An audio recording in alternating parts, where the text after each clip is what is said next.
Šiaulių universitetas inicijavo ir organizavo konferenciją Valstybė, regionas, universitetas. Jos tikslas – aptarti valstybės, regiono ir universiteto santykį, diskutuoti apie regioninio universiteto vaidmenį ir perspektyvas, pasidalyti idėjomis ir patirtimi. Konferencijos dalyviams Lietuvos prezidentės linkėjimus perdavusi jos vyriausioji patarėja Virginija Būdienė kvietė surasti formulę, kokio universitetų tinklo reikia Lietuvai ir kokią vietą jame turėtų užimti regioniniai universitetai. Europos universitetų asociacijos ekspertas, buvęs ilgametis vieno iš Danijos universitetų rektorius, pristatė Danijos universitetų optimizavimo patirtį, o Šiaulių universitetui linkėjo rasti savo kelią. Well, I think that the most important part is that the university sort of finds itself and finds out what they want to do, try to define its role in the region and try to figure out how would they measure whether they fulfill their role. That's very important to every university, to define the role and to figure out whether you're doing the right thing. And that's part of what is going on here today, so I think they are on the right track. Seimo švietimo, mokslo ir kultūros komiteto pirmininkas pabrėžė, kad universitetų ateitis pirmiausia priklauso nuo jų pačių. Universitetų ar visų apskritai aukštųjų mokyklų ateitis pirmiausia yra pačių akademinių bendruomenių rankose. Jos iš esmės yra konstitucijos ir visuomenės lūkesčiai pareigotos matyti savo plėtros perspektyvą. Tai iššūkis joms, jeigu jos nesiūlys aukštosios mokyklos ir Šiaulių universitetas kokybiškų studijų programų, patrauklių šiuolaikiškų studijų programų, jeigu pačios aukštosios mokyklos vadyba bus konservatyvi ir technokratinė, tokios institucijos nėra patrauklios. Lietuva juk nedidelis regionas ir iš Šiaulių visai nesunku nuvažiuoti į Kauną ir į Vilnių, galų gale ir į Klaipėdą. Mes čia pat visi. Tai universitetas, aš manau, yra rimtų iššūkių akivaizdoje ir universitetas Šiaulių regionui yra reikalingas, būtinas, jeigu galvojam ir mąstom apie Lietuvos tolydžią, tokią vienodą, subalansuotą plėtrą. Nesinorėtų, kad Lietuvoje atsitiktų taip, kad yra Vilnius ir visa kita. Tai turėdami stiprius regioninius universitetus mes sakom, kad Lietuva yra integrali ir stipri. Valstybė taip pat turi pareigą užtikrinti, kad aukštųjų mokyklų sistema būtų veiksminga. Dėl to valstybė turi daug galimybių. Aš bandžiau irgi pasakyti, kad jeigu universitetas siūlo perspektyvų plėtros planą, be abejo valstybės priedermė padėti ir finansuoti, skirti reikiamą paramą, kad tokia idėja būtų realizuota. Tai čia sutampa ir vienos pusės interesas valstybės turėti gerą, tolygiai išplėtotą aukštojo mokslo sistemą, tiek paties universiteto siekis būti ir teikti šito regiono, ir ne tik šito regiono, bet visos Lietuvos vaikams savo studijų programas. Mokslų akademijos prezidentas susirinkusiems pristatė mokslo ir inovacijų situaciją. Investicijos mokslui skirstomos labai netolygiai. Absoliučiai didžioji jų dalis tenka Vilniui ir Kaunui. Kalbant apie ES regionus, tai situacija, tas nelygumas tarp regionų yra nepaprastai akivaizdus. Skiriasi kartais išsivystymo lygis tų regionų įvairiais aspektais, tame tarpe ir investicijomis į mokslinius tyrimus. Taip, kad čia nieko nuostabaus turbūt nėra, kad tie skirtumai yra stebimi ir Lietuvoje. Aš sakyčiau, kad žymiai blogesnė tendencija yra ta, kad visais pjūviais analizuojant bent jau mokslo situaciją ir aukštojo mokslo situaciją Lietuvoje, mes visur matome mažėjimą. Mažėjimas finansavimo, mažėjimas žmonių, kurie dirba šioje sferoje. Ir tai vyksta gana lygiagrečiai visuose 10 Lietuvos regionų. Dėl Šiaulių ar, sakysim, kito regiono, kur yra aukštoji universitetinė mokykla Klaipėda, tai aš galbūt nedramatizuočiau tos situacijos vien todėl, kad aukštosios mokyklos, kurios iš tikrųjų yra pajėgios vykdyti mokslinius tyrimus ir lavinti jaunimą, ne tik jaunimą, kadangi programa universiteto turėtų būti susijusi su bendrai mokymusi visą gyvenimą. Siečiau su tuo, kad šie universitetai atsirado pakankamai neseniai. Ir įgauti kažkokį tai rimtesnį startinį pagreitį reikia šiek tiek laiko. Žinoma, kad Šiaulių universitetui sunku konkuruoti su tokiu universitetu, kaip pavyzdžiui Vilniaus universitetas turintis šimtmečių tradicijas. Aš įsivaizduoju, kad universitetui yra nepaprastai sunku plėtoti, sakysim, sritį mokslinių tyrimų, kadangi regionuose dažniausiai trūksta tam būtinos infrastruktūros. Aš mačiau stendinius pranešimus parengtus, kur universitetas deklaruoja, kad atlieka mokslinius tyrimus šiuolaikinėse, pavyzdžiui, biomedicinos srityse. Bet reikia turėti omeny, kad tokie tyrimai jie yra nepaprastai brangus, reikalauja nepaprastai brangios infrastruktūros. Aš dažnai pateikiu tokį pavyzdį iš biomedicinos srities, arba tiksliau iš farmacijos srities, kad yra paskaičiuota tų sričių specialistų, ekonomistų, kad jeigu kažkas tai sumano valstybėje sukurti visiškai naują vaistinį preparatą, tai nuo to laiko, kai kyla idėja to vaisto sukūrimo, iki to momento, kada tą vaistą gali vaistinėse nusipirkti ligonis ar pacientas, į šio vaisto kūrimą yra investuojama vidutiniškai 2 milijardai litų.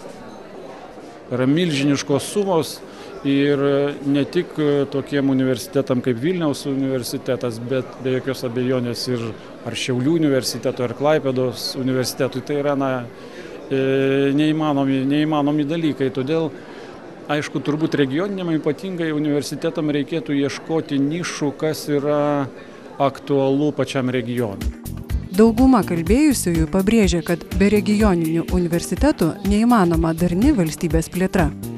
Nepatinka man tokia politika, kada yra viskas dirbtinai daroma, arba kada mūsų valstybiniai universitetai stumiami į kažkokią tai pseudo konkurenciją. Lyg tai mes turim konkuruoti ir tada pagerės kokybė. Bet aš manau, kad valstybė turi pati žinoti, kokie turi būti universitetai. Jie turi formuoti šitą strategiją, todėl kad jie yra valstybiniai universitetai. Dabartiniu metu neaišku, kur mes remiam ir privačias aukštasias mokyklas, remiam ir liktai valstybinės mokyklas, bet yra konstituciniai dalykai, kurių mes turim paisyti.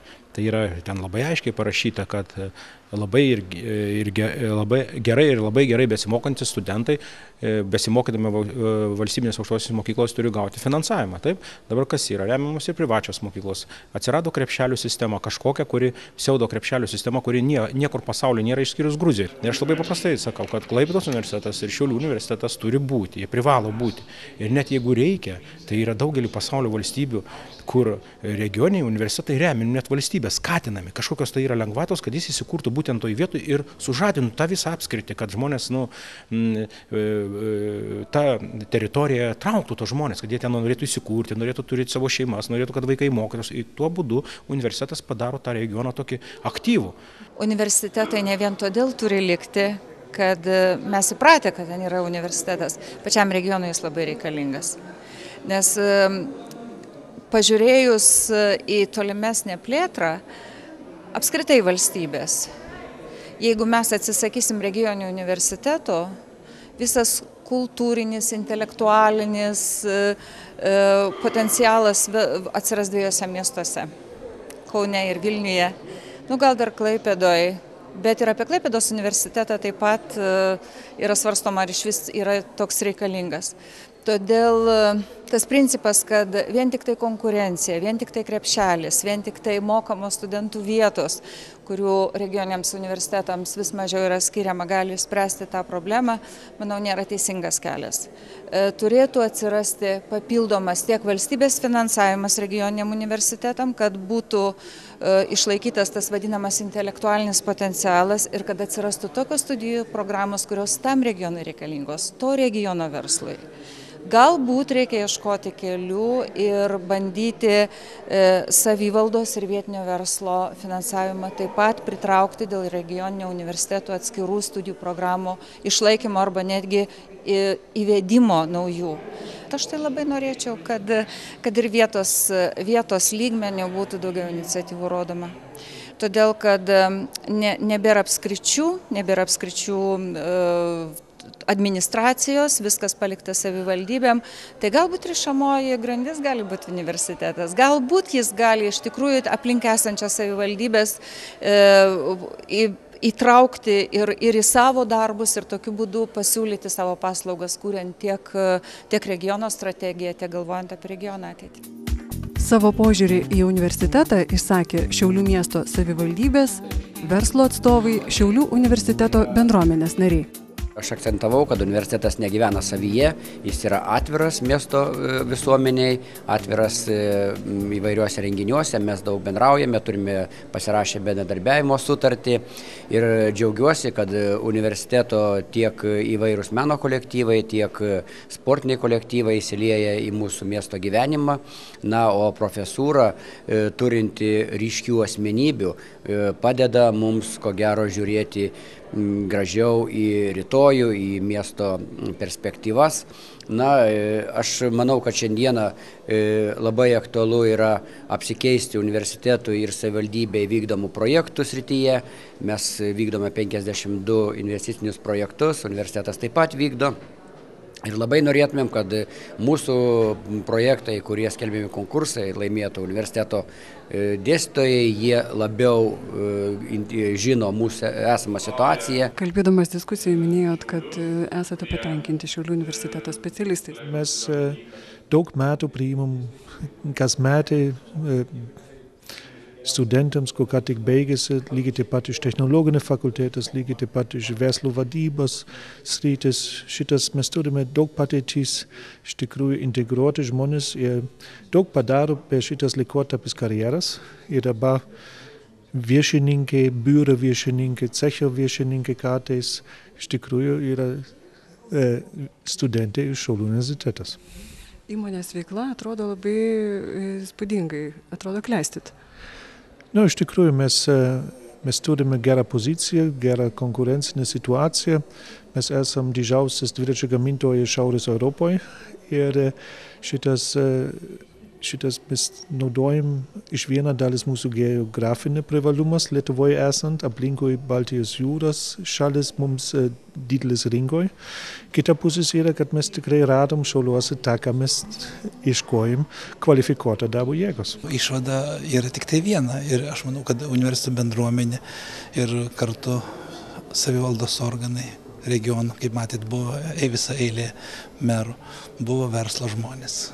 Tiesiog atsakymas vienas, kad visi teigia, kad universitetas yra reikalingas miesto socialiniams reikmėms gerinti. Reikalinga tam, kad būtų geri specialistai ruošiami, reikalinga integracija, inovacijų kūrimas, mokslo kūrimas ir visa kita. Ir aš neišgirdau nei vieno pasisakymo, kuris būtų teigęs, kad šitas universitetas yra nereikalingas. Finansinės pagalbos mes galime gauti tik tai patys, užsidirbdami pinigus iš valstybės. Tikrai tos paramos nebus tokios, kurios mes norim. Aš manau, viskas tai yra mūsų iniciatyva. Kiek mes sugebėsime sukurti naujus projektus, kiek mes sugebėsime laimėti konkursuose projektus, tiek mes ir turėsime tos gerovės. Niekas ant lėkštelės mums pyragų net neš. Jeigu lyginant, ką dabar pergyvenam, priimant šitą aukšto mokslo įstatymą, kokios ten buvo diskusijos, kokie prieštaravimai, apskundimai teismui, konstitucijam, tai buvo einama buldozerių. Buvo einama buldozerių pasiremiantais laisvosios rinkos principais, reiškia, kurie aukštajam mokslui, kuris yra visuotinis gėris. Čia yra Pavilionio žodžiai, amžinatilsį Pavilionio žodžiai. Kad aukštasis mokslas yra visuotinis gėris. Jo negalime matuoti rinkos dėsniais. Patrauks vieną studentą į vieną ar kitą į kitą.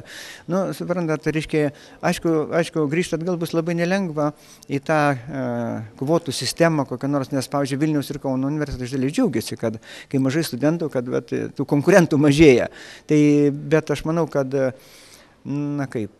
Šiaulių universitetas jau 60 metų čia egzistuojam. Negali būti tokios, kaip Japertas sakė, tai bus didelis pralaimėjimas, jeigu mes visi nepadarysim to, ką privalom padaryti, čia kažkas atsitiks ne taip, kaip reikia. atsitikti ne taip, kaip reikia, gali visuomet gyvenime ir būna visokie ir žemės drebėjimai, ir krizės ir taip toliau.